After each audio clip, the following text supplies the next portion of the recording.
Je m'appelle Yann Zabel, j'ai 43 ans, tatoueur. Je collectionne les skateboards et les accessoires de skate depuis environ 3 ans. Je fais aussi de la planche à roulettes depuis très longtemps, depuis disons, je dirais 35 ans.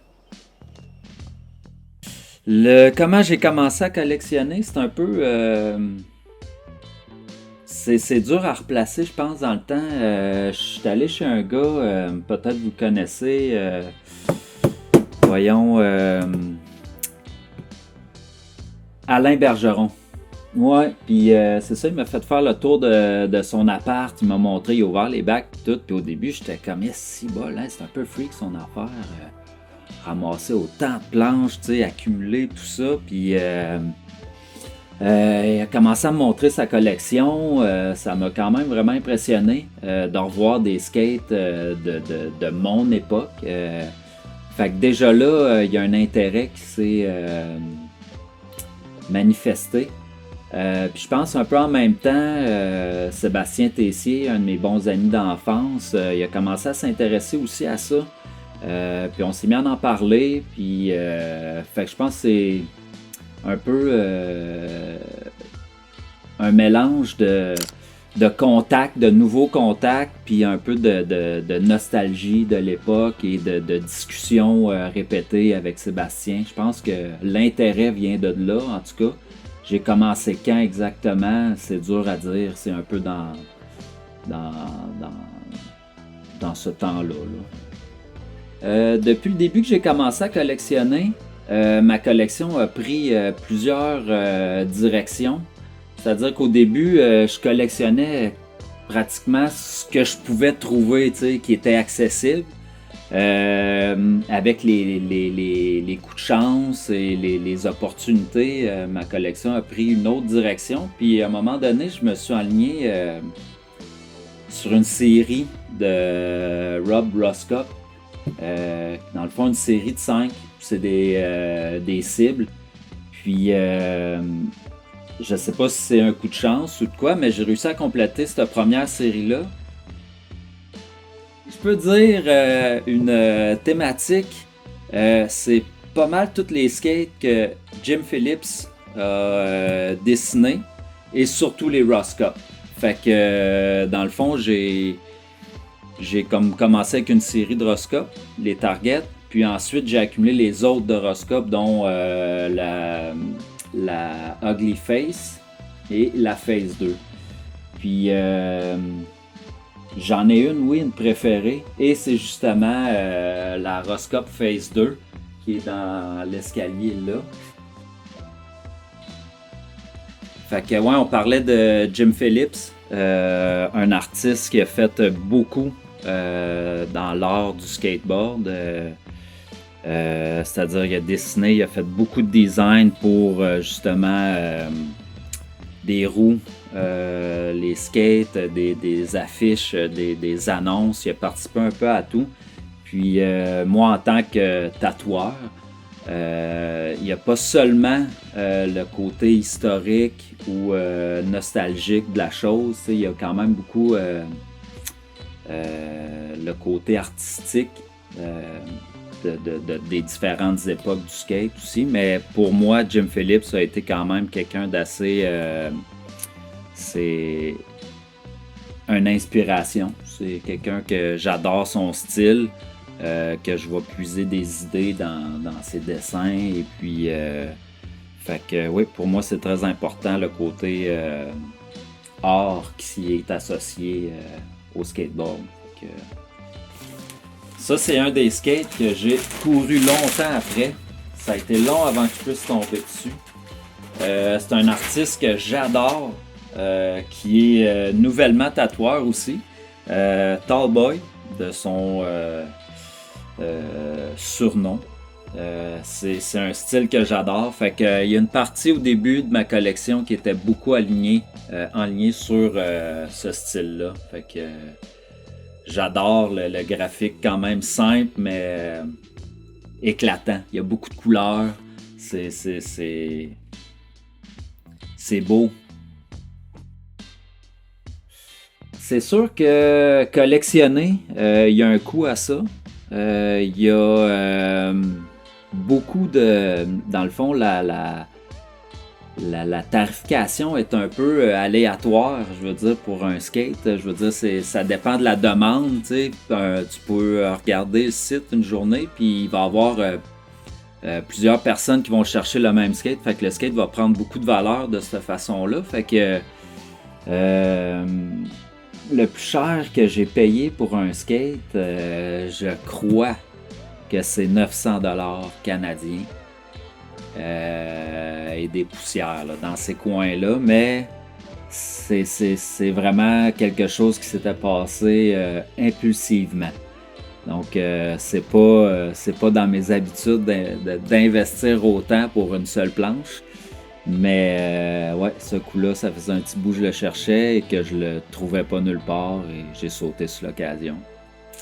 Fait que ouais, j'ai mis autant d'argent que ça pour une planche. Fait que Jim Phillips a été une inspiration pour moi. Juste fait ça.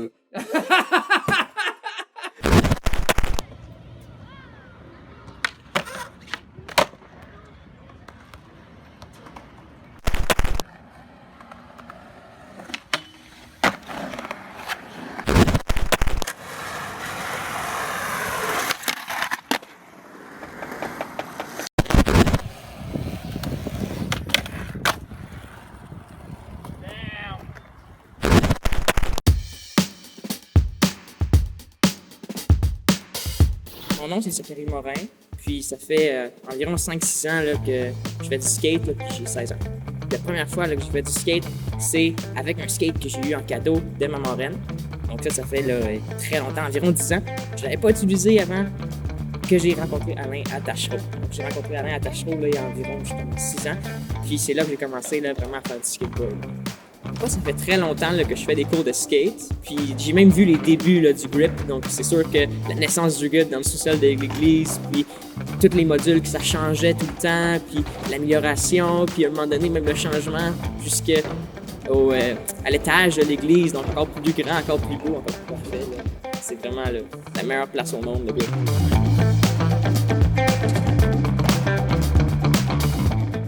C'est sûr que à chaque semaine, je viens environ 2 fois au grip, puis environ une fois à l'extérieur aussi, là, skatepark de Rouen, skatepark de Vins. Donc ça fait environ 6-7 heures par semaine au moins.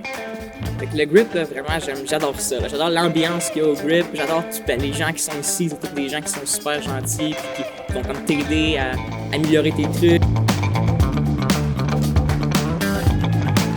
C'est vraiment un endroit là, où on vient pour avoir du fun. Donc, que ce soit le soir ou la fin de semaine, là, on vient rejoindre nos amis ici. Donc, peu importe l'âge, là, c'est nos amis quand même. Puis on vient s'amuser. Puis, comment je pourrais dire ça? C'est se reposer. En même temps, on fait de l'exercice, là, mais on fuit comme la vie là, à la maison pour venir ici pour s'amuser. Il y a plein de sortes de modules différents, que ce soit des rampes, que ce soit des rails, que ce soit des box, n'importe quoi. Il y a vraiment tout au grip. Puis, moi, quand je viens au grip, là, j'adore vraiment faire de la rampe énormément. C'est ce que j'aime le plus faire. Puis sinon, j'aime beaucoup faire tout ce qui est rail, des box aussi. C'est vraiment là, ce que j'aime le plus. Donc, moi, le trick, c'est que j'ai aimé le plus faire. Donc, quand je l'ai appris et tout, c'est vraiment soit le frontside 50-50 ou le fakie 50-50. Donc, les deux variantes, là, c'était vraiment deux super intéressants à apprendre. Puis le truc que je veux faire en ce moment beaucoup, c'est le heel flip.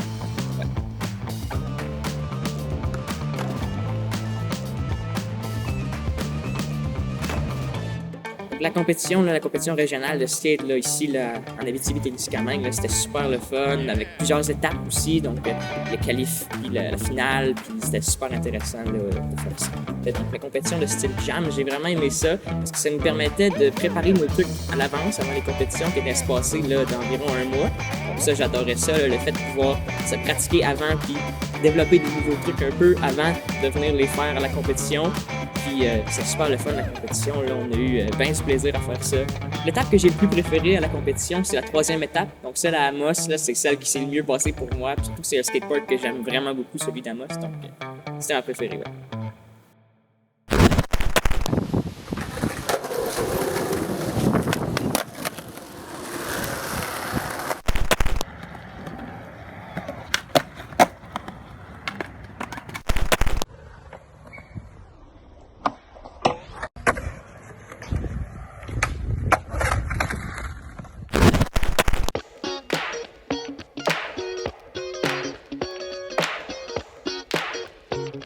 m'appelle Alain Bergeron et je n'ai jamais fait de blunt to fakie. Ce jour-là, pendant une période de skate libre au skatepark Le Grip, Zachary Morin et Maxime Chevalier faisaient de la mini-rampe et commençaient à pratiquer leur blunt to fakie. Et moi, n'ayant jamais pratiqué ce truc-là, je me suis dit que vraiment, ça serait peut-être le meilleur moment de l'essayer pour une fois et de l'apprendre avec eux.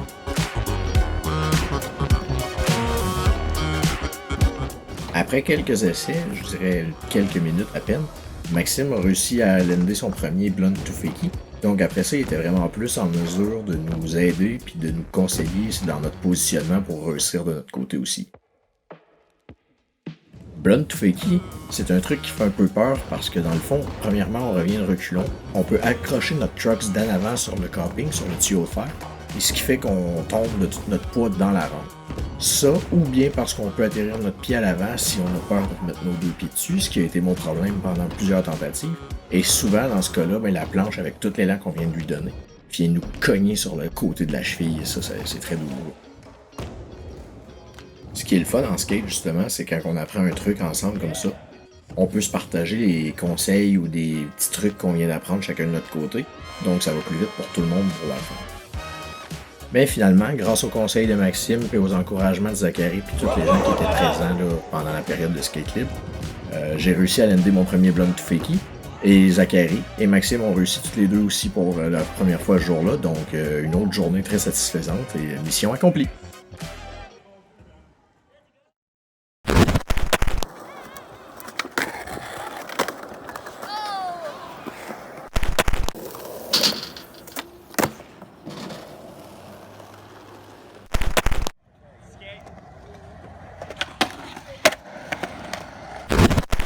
Abitibi-Skate a organisé la première compétition régionale de skateboard en Abitibi-Témiscamingue.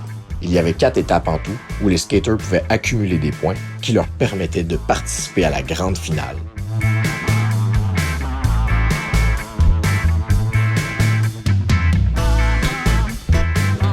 Abitibi Skate Jam.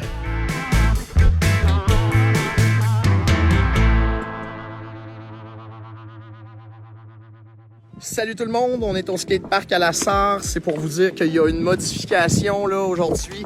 La ville nous oblige à quitter le skatepark et ne pas faire les activités dehors à cause de la qualité de l'air et des feux de forêt alentour. Donc il n'y aura pas de compétition cet après-midi à la Sarre pour le Alien Fest, désolé. Donc avec la compétition de la Sarre annulée, le deuxième arrêt de cette série de compétitions se fait donc au skatepark La Source pour la fête nationale. William le Warrior qui m'a aidé à débarquer tout ça. On commence à installer le setup puis on se prépare pour l'arrivée du monde à 13h. Il fait beau, on est chanceux, finalement il pleut pas. J'ai même le soleil dans les yeux. Fait que on a hâte, ça va commencer bientôt. Skatepark La Source en installation.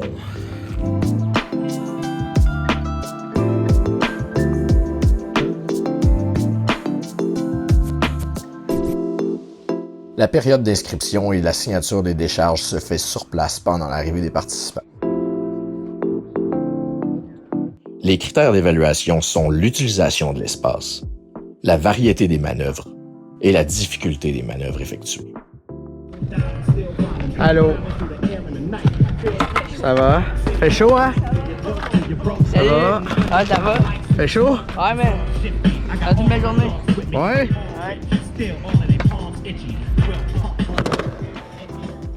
Pour cette deuxième étape, nous avons que 3 participants dans la catégorie 16 ans et moins, donc il n'y aura qu'une seule vague. Il s'agit de Zachary Morin, Emma Gagnon-Lavallée et Paul-Alexis Giraud. Les juges pour cette catégorie sont Daniel Gagnon-Larivière et Rémi Potvin.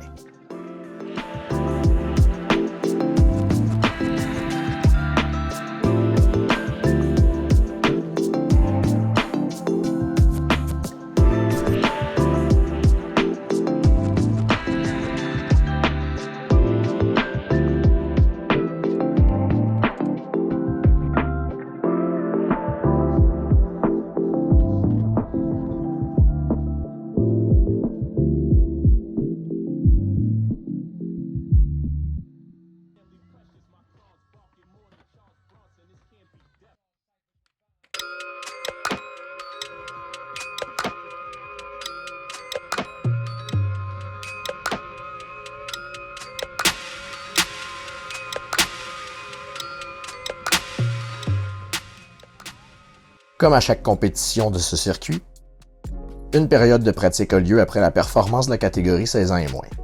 Les athlètes de la catégorie 16 ans et plus viennent profiter de leur période de réchauffement avant leur vague de compétition. Il y a 6 participants au total, dont 5 proviennent de Rouyn-Noranda.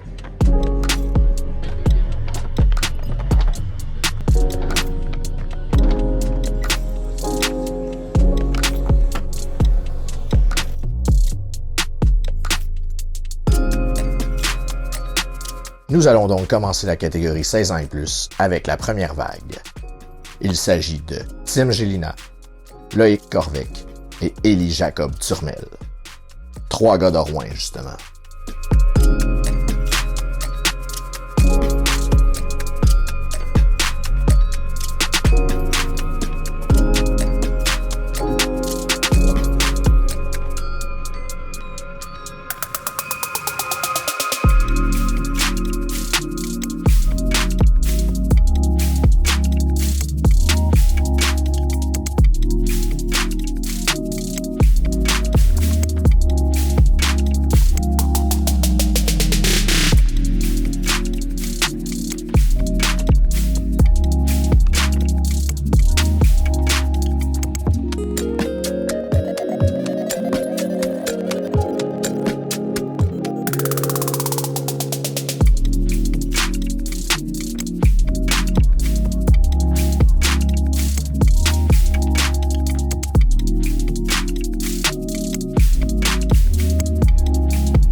Dans notre deuxième vague, nous aurons Rémi Potvin, Daniel Gagnon-Larivière, ainsi que Dave Tessier.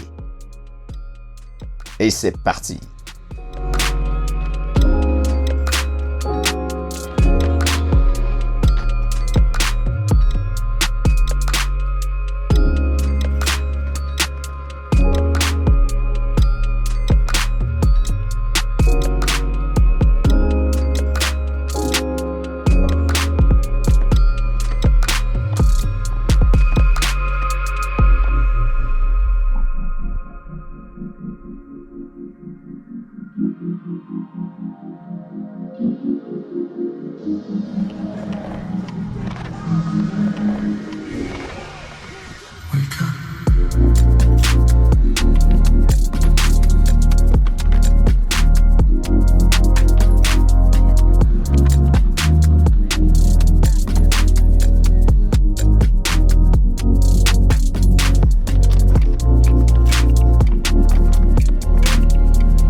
Nous sommes maintenant rendus à la remise des prix pour cette deuxième étape du circuit régional Abitibi-Skate. En troisième position, Emma Gagnon-Lavallée. En deuxième position, Zachary Morin. Et notre gagnant de cette deuxième étape, Paul-Alexis Giroux. Maintenant, pour la catégorie 16 ans et plus. En troisième position, Daniel Gagnon-Larivière. En deuxième position, Loïc Corvec. Et en première position, notre gagnant de cette deuxième étape pour la catégorie 16 ans et plus, Élie Jacob Turmel. Une bonne main d'applaudissements à tous les participants, merci à nos partenaires et à la prochaine.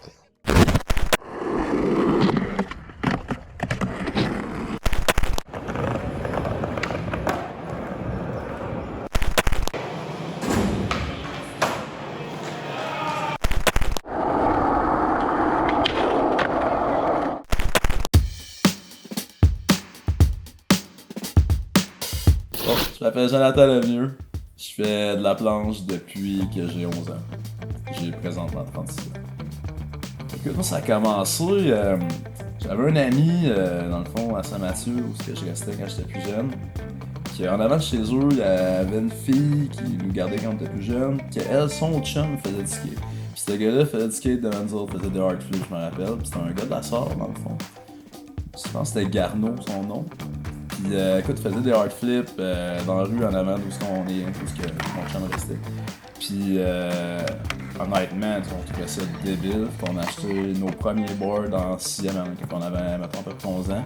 On a commencé à skater. Il nous a montré quelques trucs, mais maintenant on l'a jamais revu après. Mais on a toujours continué à en faire. Puis après ça, tout est venu, je me suis fait des chums là-dedans. On a commencé à skater, on a été plus sérieux. Donc, un bon truc. Ma période la plus active en skate, ça a été pas mal dans le moment de mon cégep. Dans le fond, de mes 17 ans aller jusqu'à 21-22, j'ai une bonne période active parce que on faisait que ça, faire du skate. En plus, on rencontrait des gens de partout en Abitibi, on était à Rouen, je rideais avec des gars de Rouen, on avait des beaux spots pour l'en faire. Ça a été pas mal ma période la plus active. Sans ça s'est suivi jusqu'à ce que j'aille peut-être 27-28. Je continue à en faire beaucoup. Après ça s'est stacké. Jusqu'à ce qu'on m'année, la job prend plus de place, tout prend plus de place, j'ai moins de temps. J'adore en faire encore, j'ai juste moins de temps d'en faire.